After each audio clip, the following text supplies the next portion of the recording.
બાજુમાં આવેલ તીર્થધામ એવા કબીરવડ પાસે માં નર્મદા નદીના પટમાં ખાણ ખનીજ ચોર ટોળકી દ્વારા ખુલ્લેઆમ સરકારની પરમિશન વગર કોઈનો પર ડર ના હોય એમાં નર્મદાની નદીની વચ્ચોવચ્ચ જઈ ગેરકાયદેસર રેતીનો બ્રિજ બનાવીને પુલ બનાવીને નદીની વચ્ચે ટ્રકો લઈ જાય જેસીબી મશીન દ્વારા નદીનું ઓછું વસ્તી રેતી કાઢી ખુલ્લેઆમ ચોરી કરતા હોય તેવું દેખાઈ રહ્યું છે।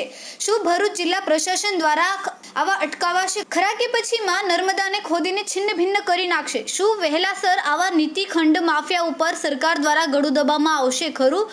શું આવા રેતિયા માફિયાઓને માં નર્મદાની રેતી ચોરતા અટકાવશે ખરા કે પછી આવા માફિયાઓના માથે કોઈ મોટા માથાના રાજકારણી નેતાઓના હાથ તો નથી ને?